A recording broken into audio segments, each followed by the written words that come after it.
네, 보궐선거가 다가오면서 정치권의 움직임이 빨라지는 가운데 더불어민주당과 국민의힘의 지지율이 동반 상승했습니다. 선거가 임박하자 지지층이 결집하고 중도층도 자신이 지지하는 정당을 정하고 있다는 분석이 나오고 있습니다.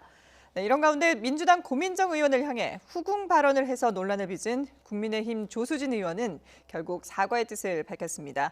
국회에 나가 있는 취재기자 연결합니다. 백정규 기자. 네, 국회입니다. 자, 먼저 서울과 부산시장 보궐선거를 앞두고 더불어민주당과 국민의힘의 지지율이 동반 상승했는데 이 소식부터 전해주시죠. 네, 흔치 않은 일인데요. YTN이 리얼미터에 의뢰해 진행한 1월 4주차 정당별 지지율 주중 집계 결과 지지율이 함께 올랐습니다.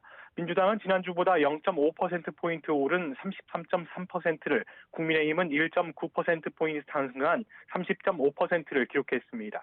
이는 재보궐선거가 다가오면서 진보와 보수층이 각각 집결했고 중도층들이 선거를 앞두고 각 정당에 대한 지지를 보이기 시작한 것으로 보입니다. 이처럼 서울, 부산시장 재보궐선거의 분위기가 달아오르고 있는 가운데 더불어민주당은 보궐선거의 발단이 된 민주당 소속 전임시장들의 성추문과 관련해서 서둘러 사과하고 본격적인 보궐선거 레이스에 돌입했습니다.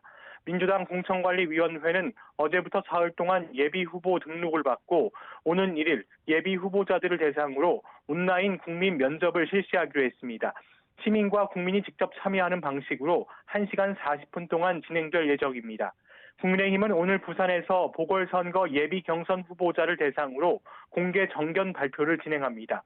비전 스토리텔링 PT는 후보자들이 7분 동안 멀티미디어 자료를 활용해 자신의 정책이나 공약을 자유롭게 발표하는 자리입니다. 오늘은 부산시장 예비후보자를 대상으로, 내일은 서울시장 예비후보자 대상으로 PT가 진행될 예정입니다. 김종철 전 대표의 성추행 사건이 발생한 정의당은 지지율이 소폭 하락했는데요.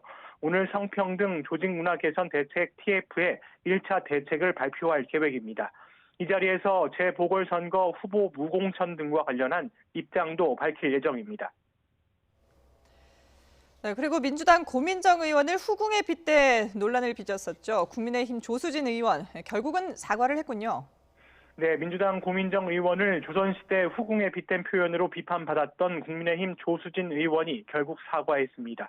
조 의원은 SNS를 통해 애초 취지와 달리 비유적 표현이 정치적 논란이 된 점에 송구스럽고 고 의원에게도 미안하다는 입장을 밝혔습니다. 또 여성 비하의 정치적 논란을 일으켜 가슴 아프다고 덧붙였습니다. 어제까지만 해도 민주당이 말꼬리를 잡고 저질 공세를 벌이고 있다고 비판하며 인신 공격과 막말은 민주당의 전매 특허로 고 의원이 먼저 오전 시장에게 사과해야 한다고 주장해왔지만 입장을 바꾼 겁니다. 국민의힘 안에서도 너무했다, 선을 넘었다는 평가가 나오자 사과한 것으로 보입니다. 하지만 민주당은 조 의원의 사과가 내용도 진정성도 없다며 국민의힘의 징계를 촉구하고 나섰고 오늘 조 의원을 국회 윤리특위에 제소한다는 방침입니다. 지금까지 국회에서 YTN 백종규입니다.